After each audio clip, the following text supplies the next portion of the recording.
The first thing I noticed when I walked through my front door was the silence. No video game sounds from Darnell's room, no pop music from Jennifer's, just the hollow echo of my footsteps and the faint sound of giggling. I'm Hannah, and I just spent 2 weeks in the hospital recovering from major surgery. All I wanted was to hug my kids and sleep in my own bed. Instead, I found my sister-in-law Tatum, perched on my living room couch like she owned the place, scrolling through her phone with a smirk on her face. "Where are the kids?" I asked, my stomach already nodding. Something felt wrong. Tatum looked up, her perfectly manicured fingers still tapping away at her screen. "Oh, Hannah, you're home earlier than expected. How are you feeling?" "Where are my children, Tatum?" She waved her hand dismissively. "They're fine, safe and sound at Wellington Academy. It's the best boarding school in the state." The room started spinning. "Boarding school? What are you talking about?" "Well, someone had to step up while you were indisposed," she said, emphasizing the last word, like my surgery had been an inconvenience to her. Clifford agreed it was for the best. "Clifford," my voice cracked. "My husband agreed to send our children away without even telling me. He knows I have their best interest at heart. Always have." She stood up, smoothing her designer dress. "The local schools here are so inadequate. Wellington will give them the advantages they deserve." I grabbed my phone, hands shaking as I dialed Clifford's number. He answered on the third ring. "Why didn't you tell me?" I demanded, before he could even say hello. "Hannah, honey, I was going to explain when you got home," he said, his voice maddeningly calm. "Tatum found this amazing opportunity." "Amazing opportunity? They're our children, Clifford, not some business deal." "Keep your voice down," Tatum interrupted, placing her hand on my arm. I jerked away from her touch. "The doctors said you need to avoid stress. Don't you dare pretend to care about my health," I spat. "You waited until I was literally on an operating table to steal my children." "Steal?" Tatum laughed, that irritating giggle again. "Don't be so dramatic. I've done you a favor. Now you can focus on your recovery without worrying about the kids." Clifford's voice came through the phone. "Hannah, please. Tatum's right. You need to rest." "I need my children," I shouted, tears streaming down my face. "How far away is this school? When can I see them?" Tatum's smile turned predatory. "Wellington has a strict adjustment period. No parental contact for the first month. It helps them settle in." The room went silent, except for the sound of blood rushing in my ears. "A month? They expected me to go a month without seeing my babies." "Get out," I whispered. "Excuse me?" Tatum's eyes widened in mock offense. "Get out of my house." She gathered her designer purse, shaking her head like I was being unreasonable. "I'll give you time to process this. You'll thank me later, Hannah. You always do." As soon as she left, I collapsed onto the couch, still clutching my phone. Clifford was saying something, but I couldn't focus on his words. My eyes landed on a family photo on the wall, Jennifer's 13th birthday, just 3 months ago. Darnell was making bunny ears behind his sister's head, and we were all laughing. My phone buzzed with a text from my friend Georgia. "Heard you're home. Want me to bring dinner over?" I typed back quickly. "Come now, please. Emergency." 20 minutes later, Georgia found me still on the couch, surrounded by printouts of Wellington Academy's website that I'd managed to find and print. "They took my kids," I said, my voice hollow. "Tatum convinced Clifford to send them away while I was under anesthesia." Georgia's face darkened. "That snake, she's been trying to control your family for years. But this is a new low." I looked up at my friend, something shifting inside me. The initial shock was wearing off, replaced by a cold, clear anger. "She thinks she's won, that I'm too weak right now to fight back.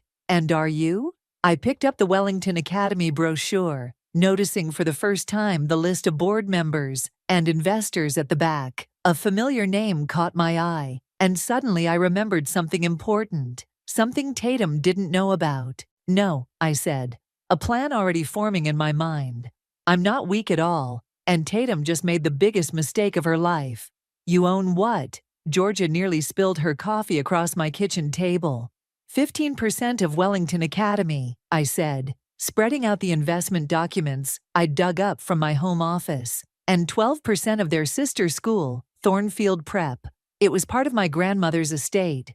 I never paid much attention because the quarterly reports always looked fine. Georgia leaned forward, her eyes scanning the papers. Does Tatum know about this? No. The investments are under my maiden name. I took a sip of my own coffee, grimacing at the cold liquid. But that's not all. Look at this. I pulled up my laptop, showing her the email I'd received from the school's financial director just minutes ago. Apparently, there's a major stakeholder meeting next week. Something about policy changes and budget approvals. Perfect timing, Georgia said, then hesitated. But Hannah, are you sure you're strong enough for this? You just had surgery. I'm stronger than Tatum thinks. I stood up, ignoring the slight pull of stitches. Besides, I've got more motivation than she could ever imagine. My phone buzzed. Clifford again. I'd been avoiding his calls since yesterday. You should talk to him, Georgia advised. He needs to understand what his sister really is. I answered the phone, putting it on speaker. Yes? Hannah, please. Clifford's voice cracked slightly. Can we talk about this? I'm coming home early. Good, there's something you need to see. 30 minutes later, Clifford walked in, looking tired and guilty. Before he could speak, I handed him a stack of papers. What's this? He asked. Bank statements, family trust documents, emails. I watched his face as he started reading. Your sister has been systematically isolating and manipulating this family for years. His brow furrowed. What are you talking about? Remember when she convinced you to miss Jennifer's piano recital for that emergency business meeting? There was no meeting. Remember when she told us Darnell's baseball coach had concerns about his behavior? I called the coach yesterday. He never said anything of the sort.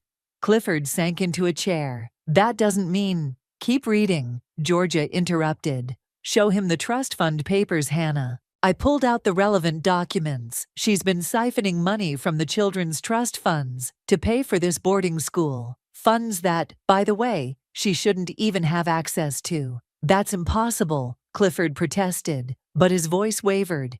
Tatum would never... The doorbell rang. Georgia peeked through the window and groaned. Speak of the devil. Tatum breezed in without waiting for an invitation, Knox trailing behind her. Family meeting. I brought lunch. Oh. She stopped short, seeing all of us gathered around the papers. What's going on? Just reviewing some interesting financial documents, I said coolly. Care to explain why your signature is on my children's trust fund withdrawals? Tatum's smile didn't waver, but her eyes hardened. As their aunt and a financial advisor, I'm simply managing their assets responsibly.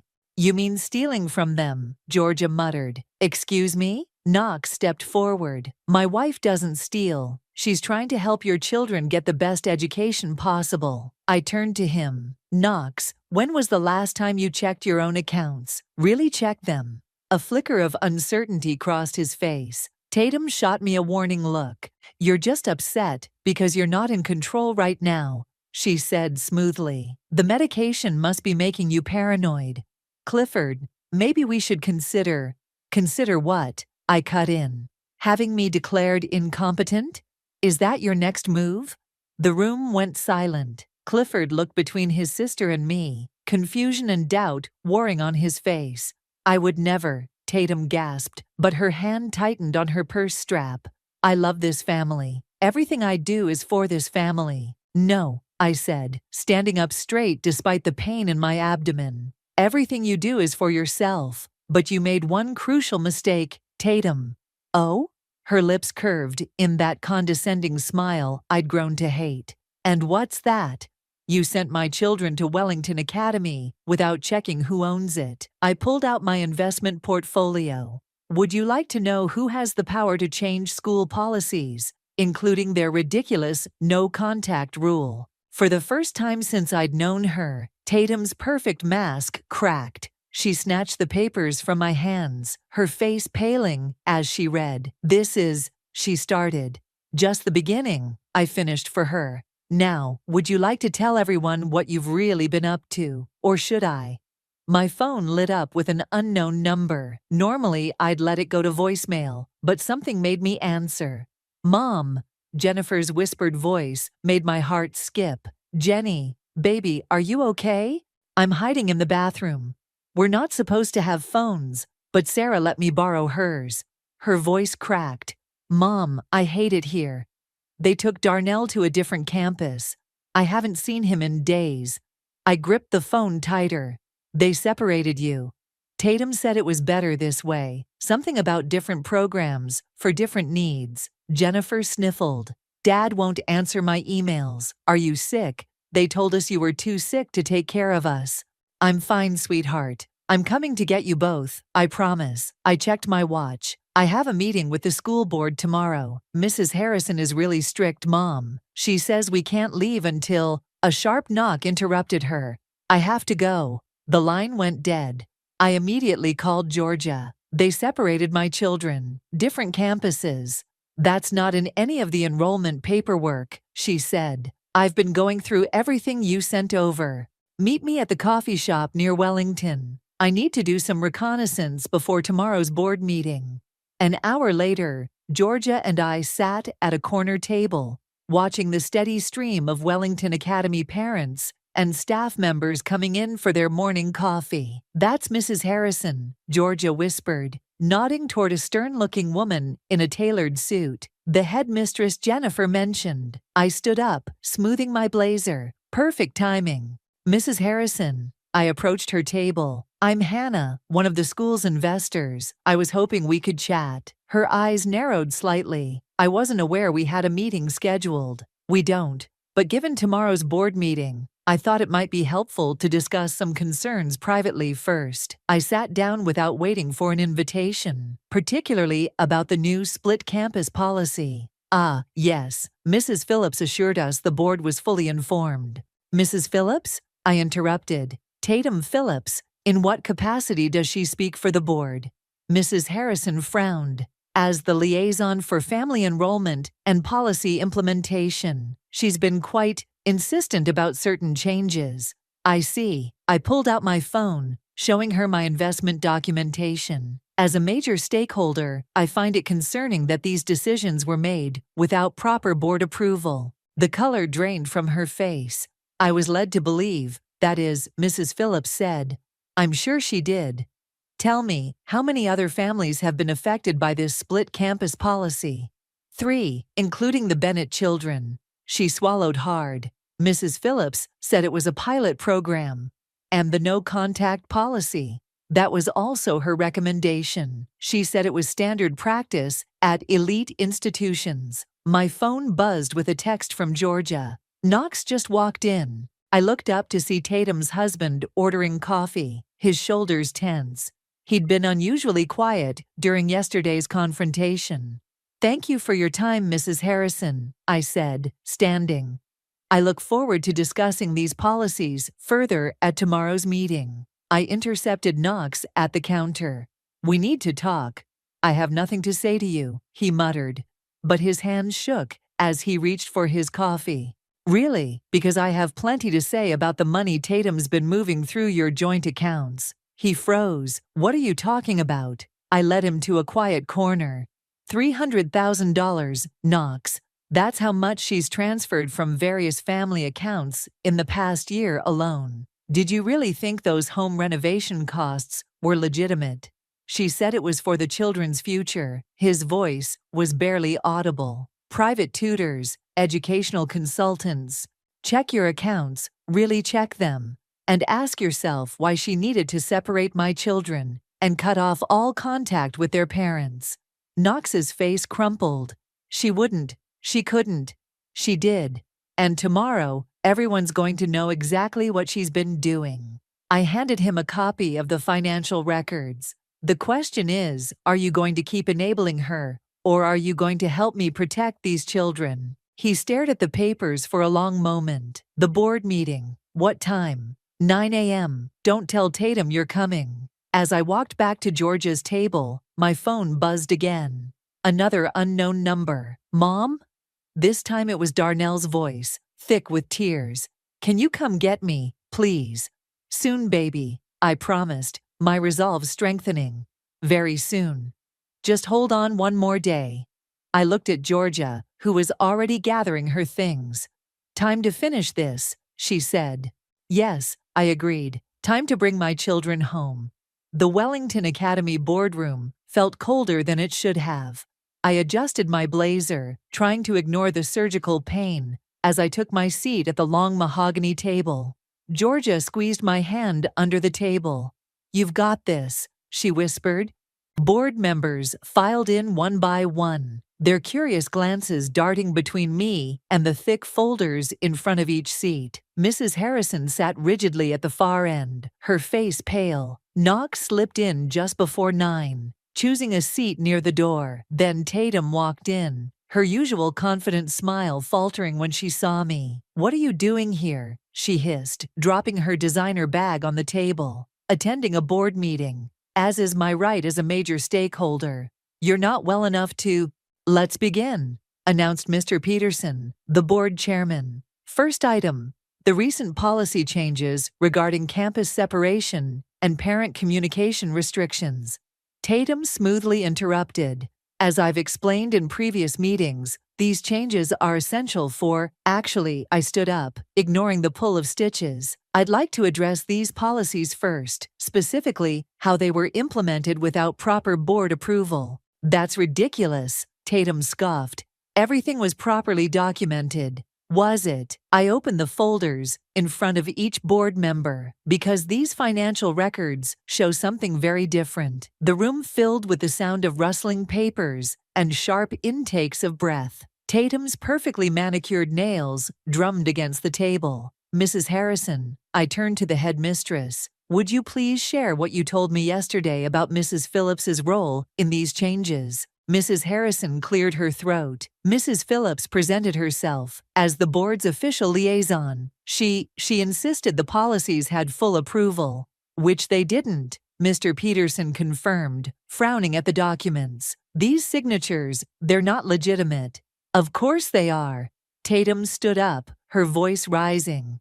Everything I've done is for the good of these children. Hannah is clearly unstable. Is that why you forged my signature on these withdrawal forms? Knox's quiet voice cut through her protests. He pulled out more papers from his briefcase. I checked our accounts last night, Tatum. All of them. The color drained from Tatum's face. Knox, darling, I can explain.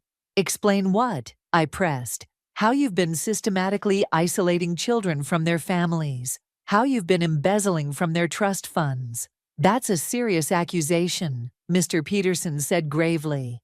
With serious evidence. I nodded to Georgia, who started passing out another set of documents. Bank records, forged signatures, falsified board approvals, and statements from other families who've been similarly targeted. The boardroom door opened again. Clifford walked in, followed by 2 police officers. No, Tatum whispered, her perfect facade cracking. Clifford, you can't. I already did, my husband said quietly. I filed the police report this morning. Officers, Mr. Peterson stood. I believe we have some matters to discuss regarding fraudulent financial activities. Tatum's eyes darted around the room like a trapped animal. You don't understand. Hannah was neglecting those children. Someone had to step in. By stealing from them, Knox's voice shook. By separating siblings and cutting them off from their parents. I was protecting them. No, I said firmly. You were controlling them, like you've tried to control everyone around you. But it's over now. The officers stepped forward. Mrs. Phillips, we need you to come with us. This isn't happening. She laughed hysterically. You'll regret this, Hannah. All of you will regret this. As the officers led her out, her threats echoing down the hallway, Mr. Peterson cleared his throat. I believe we need to take an emergency vote on reversing these unauthorized policies. He looked around the room. All in favor? Every hand went up. Motion passed. Mrs. Harrison, please make arrangements for the Bennett children to be reunited immediately. I sagged in relief, feeling Georgia's supportive arm around my shoulders. Clifford approached slowly, his eyes red-rimmed. Hannah, I'm so sorry. I should have seen. Later, I cut him off. Right now, I need to get our children. Knox stood up, keys in hand. I'll drive you. It's the least I can do. As we left the boardroom, Mr. Peterson called out, Hannah, there's something else you should know. We found similar patterns at other schools, other families.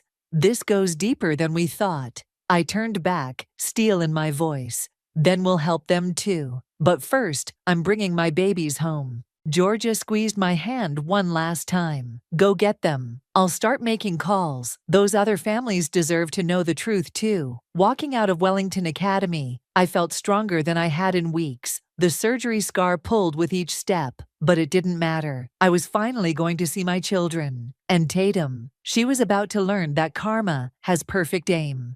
Mom, Jennifer's voice echoed across the Wellington Academy courtyard as she ran toward me, her uniform skirt flying behind her. I caught her in my arms, ignoring the sharp pain in my abdomen. I knew you'd come, she sobbed into my shoulder. I knew you weren't too sick. Knox shifted uncomfortably beside us. I'll go get the car ready for Thornfield. That's where Darnell is. How could she do this? Jennifer pulled back, wiping her eyes. Aunt Tatum told us you were in a mental hospital, that you couldn't take care of us anymore. My blood ran cold. She what?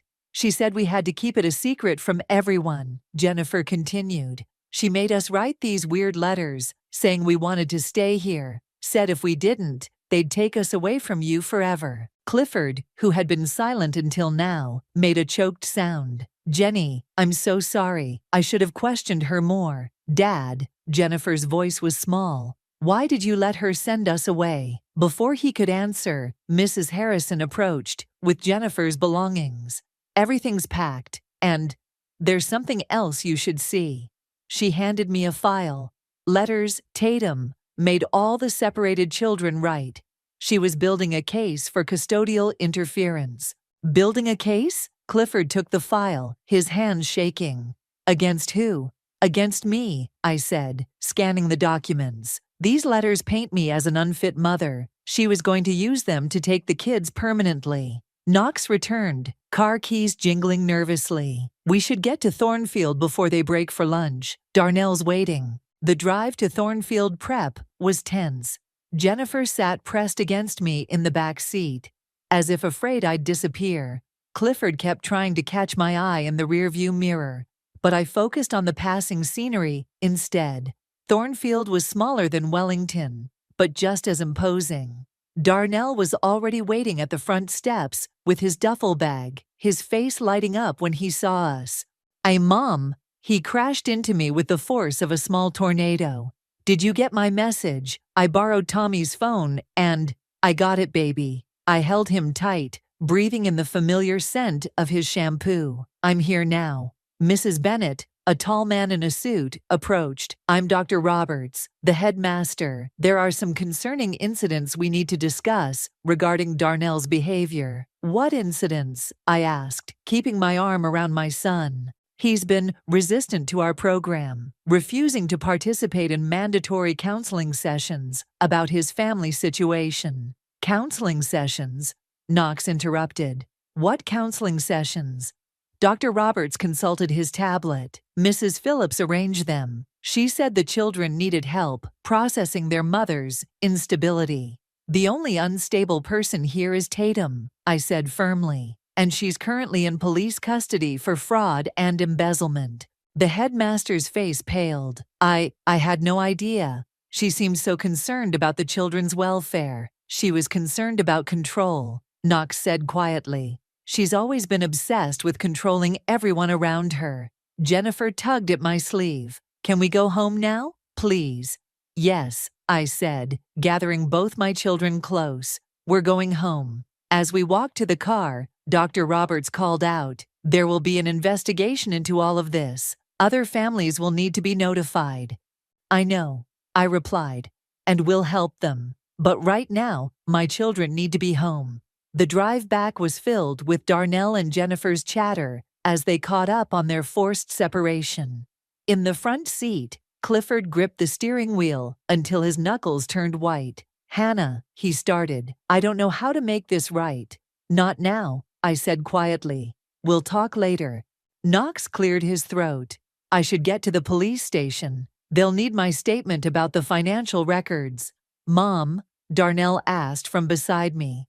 Is Aunt Tatum going to jail? Probably, I answered honestly. She hurt a lot of people. Good, Jennifer said fiercely. She deserves it. My phone buzzed with a text from Georgia. More families coming forward. 5 so far, all with similar stories. You started something big here. I looked at my children, safe beside me, then at Clifford's guilty profile in the driver's seat, and finally at Knox's devastated expression.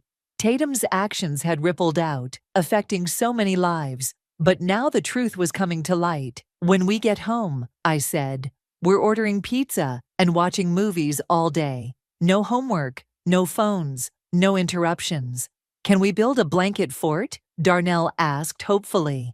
The biggest one ever, I promised, holding them close. Sometimes revenge isn't about destroying someone. Sometimes it's about rebuilding what they tried to break. 7 families, Georgia announced, spreading files across my dining room table. All with the same pattern.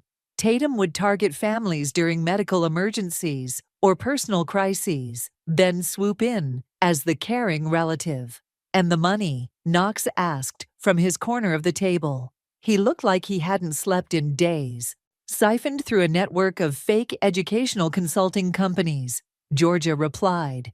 Your signature is on most of the paperwork, Knox. He put his head in his hands. I never read the documents she gave me. I just trusted her. The doorbell rang. Jennifer peeked out from the blanket fort in the living room, where she and Darnell were watching movies. Is that the police again? No, sweetie, it's probably the other families. I opened the door to find 3 couples standing there, looking uncertain. I'm Sarah's mom, one woman said. From Wellington, Georgia called us. Come in, I gestured them inside. We have a lot to discuss. As they settled around the table, their stories poured out. Each one was painfully familiar. Medical emergencies, family crises, Tatum, appearing with promises of help and solutions. She told us our daughter needed special counseling. Sarah's father said that the separation from her brother was therapeutic. She convinced my husband I was too depressed to make decisions about our sons. Another mother added tearfully, I only had postpartum anxiety, but she made it sound like I was dangerous. Knox stood up abruptly. I need to show you something. He pulled out his laptop, opening financial records. These are the real numbers, what she did with your money. The room fell silent as they looked at the screen. Hundreds of thousands of dollars, moved through shell companies and fake educational programs. Why? Sarah's mother whispered. Why would she do this? Power, Clifford said from the doorway. I hadn't heard him come in. My sister. She's always needed to control everything, everyone. Dad, Darnell called out. Come see our fort. Clifford hesitated, looking at me. I nodded slightly, and he disappeared into the living room. The detective called, Georgia said, checking her phone. Tatum's being charged with multiple counts of fraud, embezzlement, and custodial interference. They're executing a search warrant on her home office right now. Knox's phone buzzed. His face went ash white as he read the message. They found more files, detailed plans for taking permanent custody of Jennifer and Darnell. She had fake psychological evaluations, forged court documents, everything. My stomach lurched. She was never going to let them come home. Mom, Jennifer appeared in the doorway, wrapped in a blanket. Is Aunt Tatum going to try to take us away again? No, baby. I held out my arms, and she came to me. She can't hurt us anymore. The police want statements from all the children, Georgia said gently. But they'll do it with child psychologists present. Make it as easy as possible. Sarah's father stood up. We should form a support group. For the families and the kids, they need to know they're not alone. I can help with that, Knox offered quietly. It's the least I can do, considering you were a victim too, I reminded him. She manipulated everyone. The doorbell rang again. This time it was the detective, holding a stack of papers. "We found something else," she said, laying out documents. "Evidence of similar schemes in 3 other states. Different names, same pattern. This goes back years." The other parents gathered around, recognizing names and dates. Stories of other families, other children, separated and manipulated. "What do you need from us?" I asked. "Statements, testimony, evidence of financial fraud." The detective looked around the room. "The more families that come forward, the stronger the case." "We'll help," Sarah's mother said firmly. "All of us will." From the living room, I heard Darnell laugh at something Clifford said. The sound of my son's happiness, so recently restored, strengthened my resolve. "There's one more thing," Knox said. "The school board meeting tomorrow. They're voting on new policies to prevent this from ever happening again. We'll be there," I promised, "all of us." As the other families began sharing contact information and making plans, I watched Jennifer rejoin her brother in their blanket fort. Clifford caught my eye, his face full of remorse and hope. "Hannah," he started. "Later," I said. "Right now, our children need us both." My phone buzzed with another text from the detective. "Tatum's asking to make a deal. Says she has information about other cases." I looked at the families around my dining room table, all brought together by one woman's manipulation. Then at my children, safe in their fortress of blankets and pillows. "Tell her no deal," I texted back. "We're taking this all the way." Sometimes justice needs to be complete to truly heal the wounds left behind. The courthouse hallway buzzed with nervous energy. Families huddled together in small groups, children clutching their parents' hands. Georgia sat beside me, reviewing our testimony one last time. "Are you ready?" she asked. Before I could answer, the courtroom doors opened. Tatum walked in, escorted by officers, her designer outfit replaced by standard jail attire. Her eyes locked with mine, and for a moment, I saw something I'd never seen before: fear. "All rise," the bailiff called. The preliminary hearing began with the prosecution laying out their case. Evidence mounted as family after family testified about Tatum's manipulation and fraud. "She told me my wife was mentally unstable," one father testified, "convinced me to sign papers I never read. By the time I realized what was happening, my children were already separated and enrolled in different schools." Knox took the stand next, his voice shaking. "I trusted her completely. She handled all our finances, all our decisions. When she said these families needed help, I believed her." Tatum's lawyer tried to paint her as a concerned aunt and community member who maybe went too far trying to help. But then came the financial evidence. Bank records show systematic theft exceeding $2 million. The forensic accountant testified. Multiple shell companies, fake educational programs, and forged documents spanning 5 years and 3 states. When it was my turn to testify, I felt Tatum's eyes boring into me. "Mrs. Bennett," the prosecutor began, "please tell us about the day you returned from surgery." I described finding my children gone, the manipulation, the lies. As I spoke, Jennifer squeezed Darnell's hand in the gallery. "And what did you discover about Mrs. Phillips's long-term plans?" "She was building a case to take permanent custody of my children," I said clearly. "She had forged psychological evaluations, claiming I was an unfit mother." "Objection," Tatum's lawyer stood. "Speculation."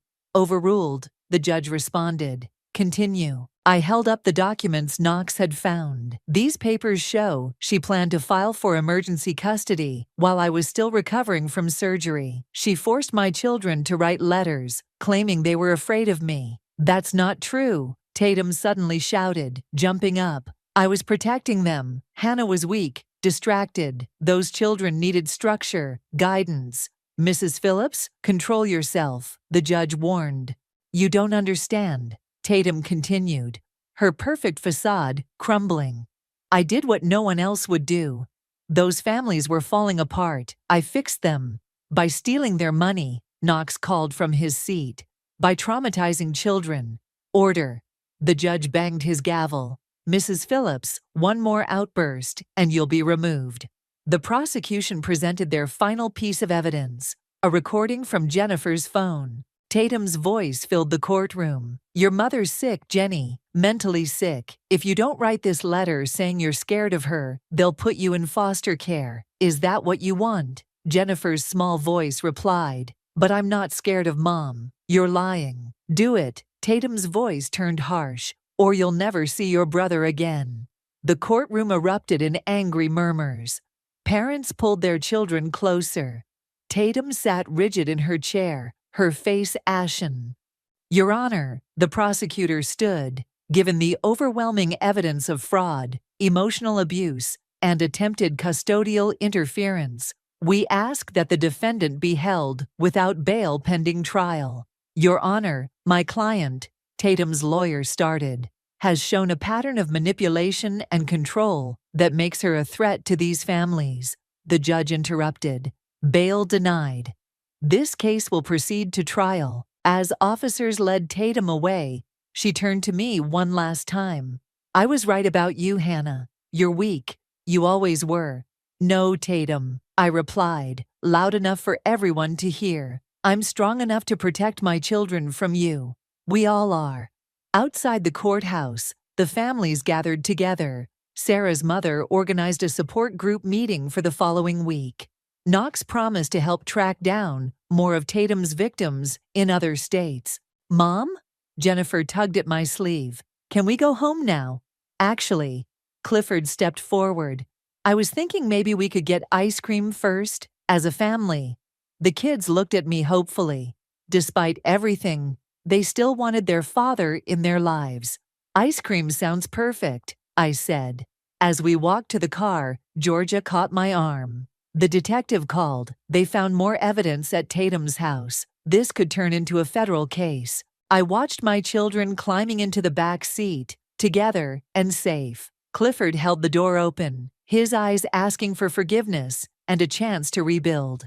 Whatever happens next, I said, we'll face it together, all of us. Sometimes the greatest victory isn't in destroying your enemy, but in rebuilding what they tried to break. And sometimes, family means giving second chances to those who deserve them. Guilty on all counts. The judge's words echoed through the packed courtroom. Tatum stood motionless as the sentences were read out. 15 years for fraud, additional time for custodial interference, consecutive sentences totaling 23 years. I felt Jennifer squeeze my hand as Tatum was led away. This time, she didn't look back. Outside the courthouse, Knox approached our family group. The restitution papers are signed. Every family will get their money back, plus interest.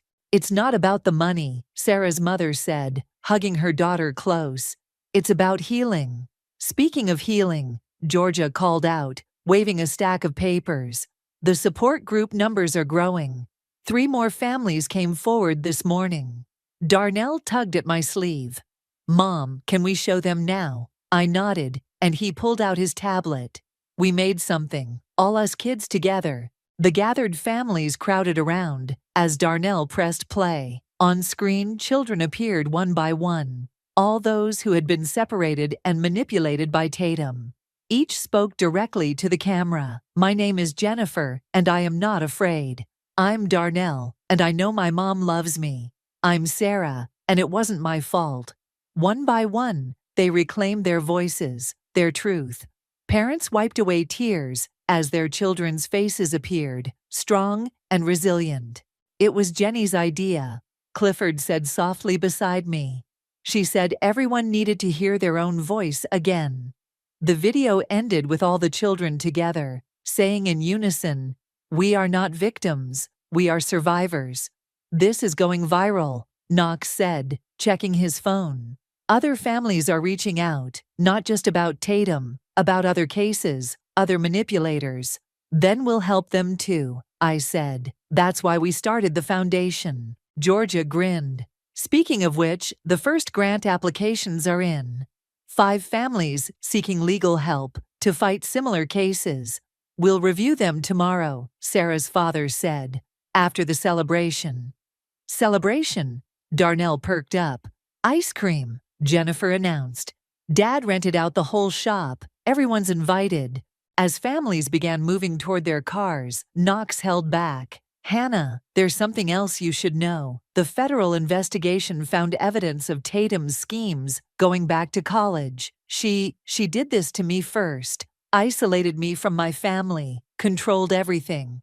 Knox, I touched his arm gently. You're free now. We all are. At the ice cream shop, children darted between tables, sharing stories and swapping flavors. Parents who had once been strangers now sat together, planning support meetings and foundation events. Clifford brought me a bowl of mint chocolate chip. He still remembered my favorite. The house feels whole again, he said quietly. With all of us there, I know I don't deserve. Stop, I interrupted. We're not talking about deserve anymore. We're talking about choose. Every day we choose to heal, to trust again, to be better. Mom, Darnell called out. Sarah's dad says we can use their lake house for the next kids' retreat. Perfect, I smiled.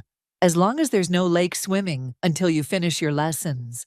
I can teach them, Clifford offered, like I taught Jennifer. Our daughter appeared beside us, ice cream cone in hand. Really, Dad, you'll come to the retreat. If you want me to, he said carefully. Jennifer considered this, then nodded. Yeah, I do. My phone buzzed. Another message from the detective. 2 more states opening investigations. You started something big here. Looking around the ice cream shop, I saw what we'd really started. Healing. Children laughing together. Parents sharing resources and support. Families rebuilding. Knox was organizing a father's support group. Georgia was helping Sarah's mother design a website for the foundation. Even Mrs. Harrison from Wellington had come, bringing news that the school's new family protection policies were being adopted across the state. Mom? Jennifer and Darnell sandwiched me in a hug. Can we get another scoop? Sure, I laughed. But remember, we're having family game night later. With Dad? Darnell asked. I met Clifford's hopeful gaze. With Dad? As my children raced back to the ice cream counter, I thought about Tatum's last words to me about being weak. She never understood that real strength isn't about control. It's about love, healing, and the courage to rebuild. Ready to head home? Clifford asked. Home. Not just a place, but a feeling. A choice we make every day. Yes, I said. Let's go home. Sometimes the best revenge isn't about getting even. It's about getting better. And sometimes the greatest victory is simply finding your way back to love.